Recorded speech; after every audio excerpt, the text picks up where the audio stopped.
Hola, buenas. Hoy toca vídeo de recomendación de libros.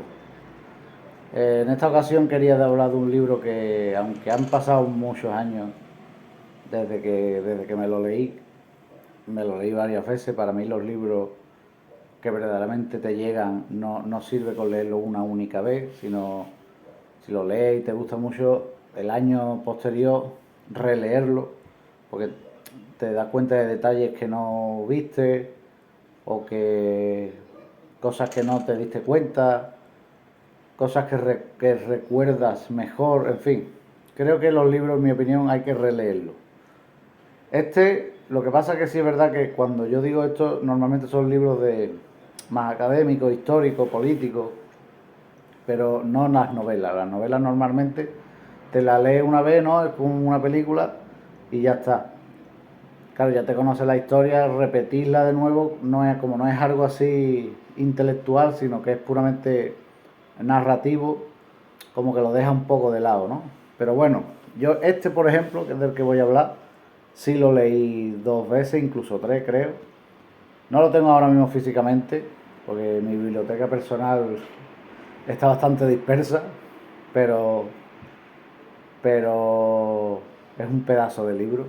El nombre me llamó la atención, un nombre bastante poético, ¿no? Sombras de mariposa, cuando lo compré.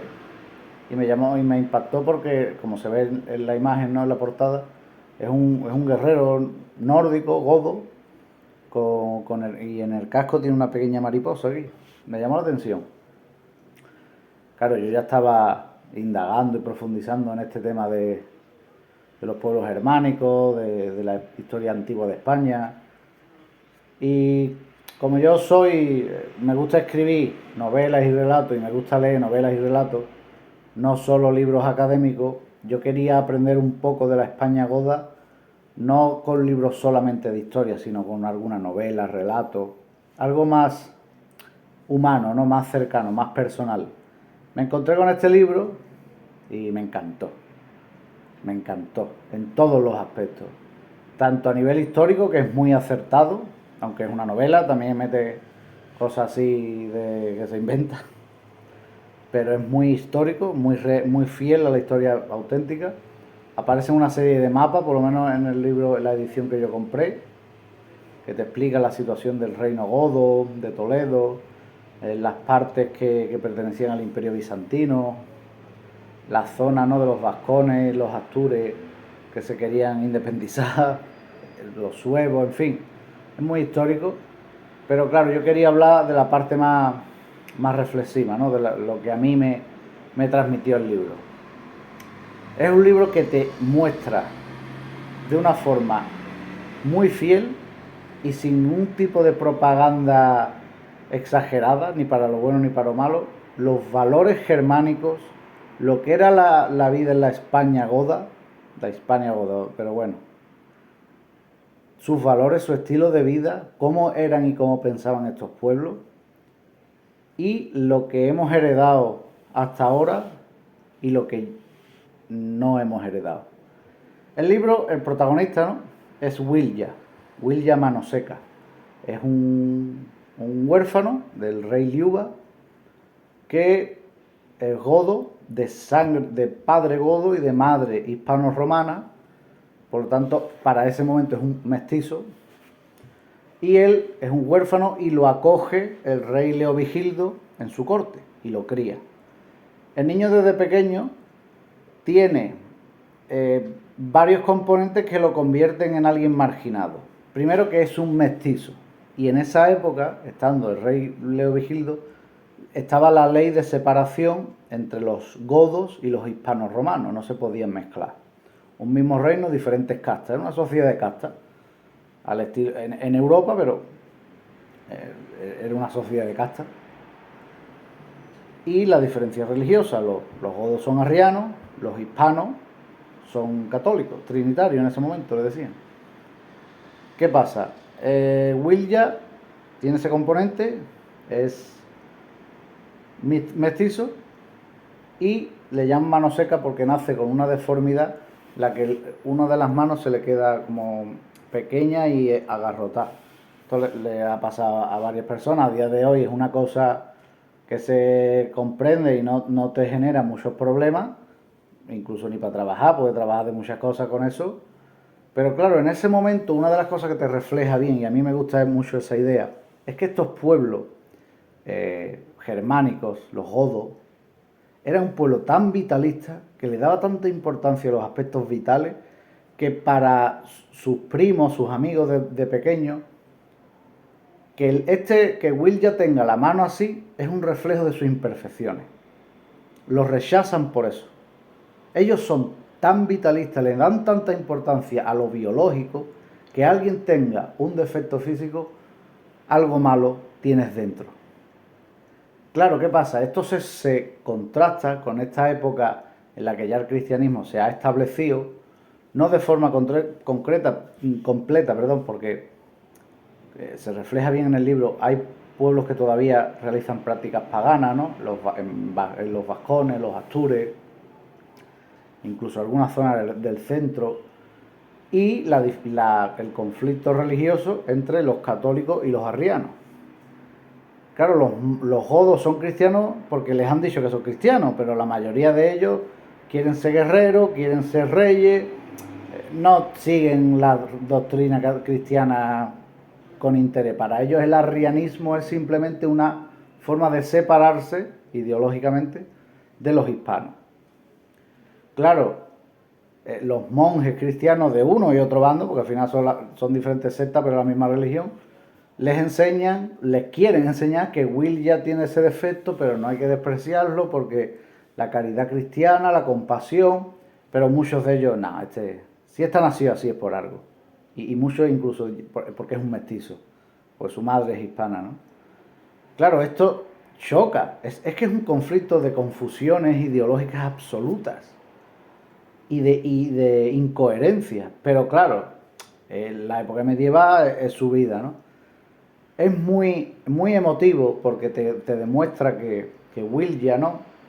La historia es tanto, por una parte, el contexto cultural histórico de la España goda y el contexto personal, vital del propio Will, que demuestra una personalidad pues sensible, frustrada, solitaria, le coge un cariño idealizado a Recaredo, que es su primo, se enamora, siendo adolescente, de la mujer de Leovigildo, su tía, que la ve como, y te lo describe bastante bien en el libro, como el arquetipo, no utiliza esas palabras, ¿no? Pero lo digo yo, el arquetipo de la reina nórdica, alta, rubia, hermosa, con las trenzas, vestida de azul.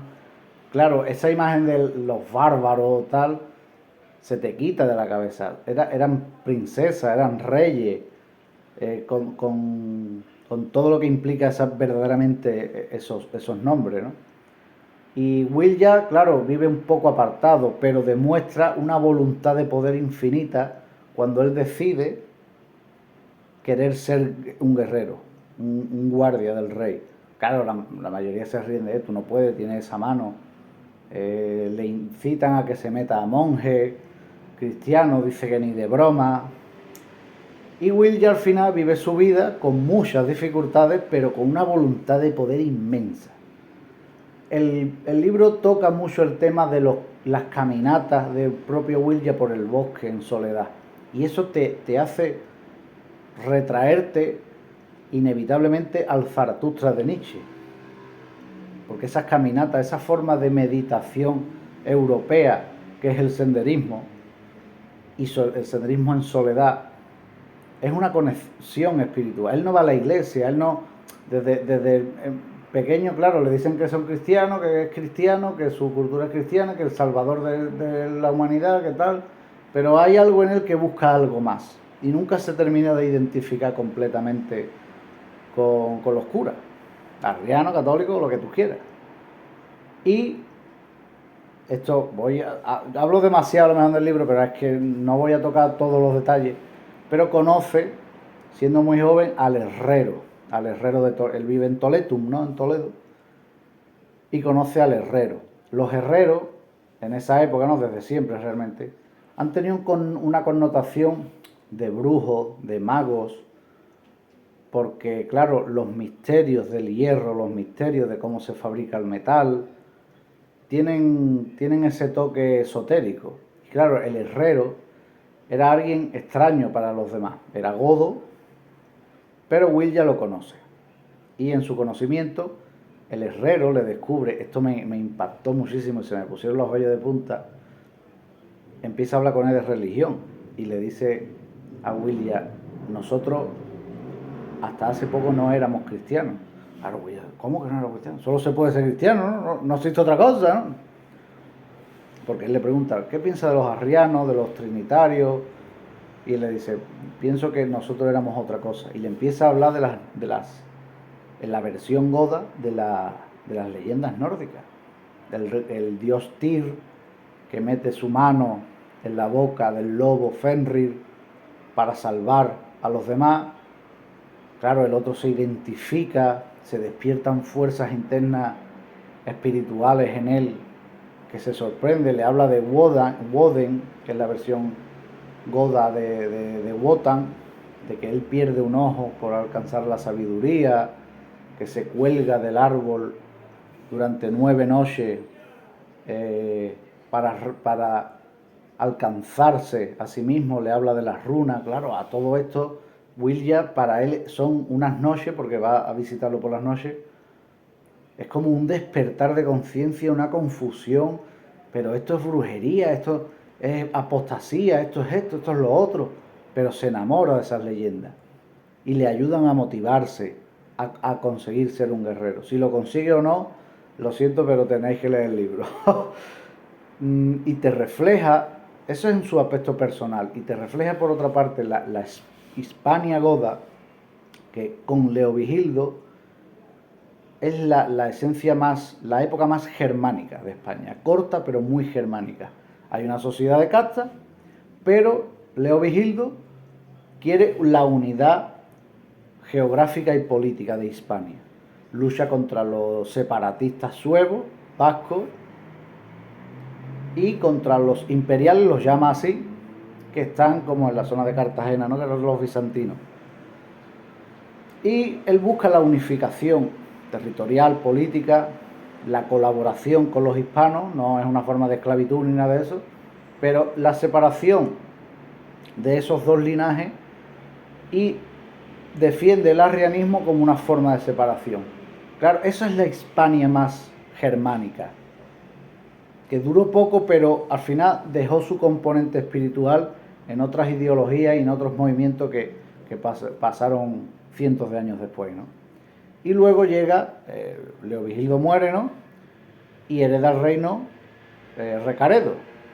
Y Recaredo lo que quiere es, con buenas intenciones, ¿no? Pero quiere unificar el reino completamente. Y por lo tanto,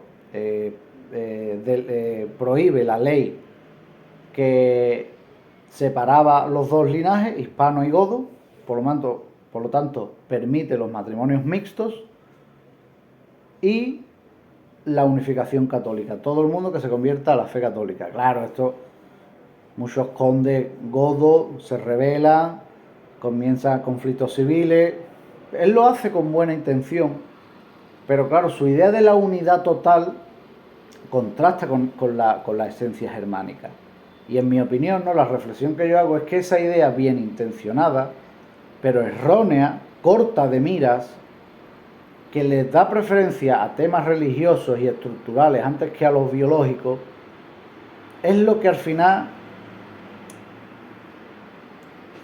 planta la semilla para todos los errores que ha tenido España luego, que dentro de sus muchas luces ha tenido muchas sombras. Y yo creo que el origen, vamos a llamarlo así, arquetípico, está ahí, en Recaredo. Él es un godo, pero dice, bueno, se permiten los matrimonios mixtos y todos tenemos que convertirnos al catolicismo. Ya. La Hispania germánica se abandona y se abraza la Hispania hispana, ¿no? Todo ya se autocentra en sí mismo, se convierte en una especie de chauvinismo, no de un nacionalismo, vamos a llamarlo así, ¿no?, en términos medievales. El nacionalismo ordenado que tenía Leovigildo, en la que hay una unidad territorial, política, pero hay una separación religiosa, biológica, y él no, todos ya tenemos que ser una especie de hermandad total y frente al mundo. Error, en mi opinión un error, ¿no? Pero bueno, no se puede ser anacrónico. Ellos vivieron su época, vivieron su historia, pero con los ojos de ahora tenemos que saber mirar el pasado, en mi opinión. Es un libro que recomiendo apasionadamente para conocer a los pueblos germánicos, todo el misticismo, no lo he comentado mucho, de la mariposa, porque Will ya se encuentra con una mariposa en momentos clave de su vida y la incorpora a su propia iconografía personal, que se coloca la mariposa en el casco. Es un libro gigantesco y a modo de novela, no es un tipo de propaganda así cutre, ni el tío ni el escritor pretende inculcar ninguna ideología.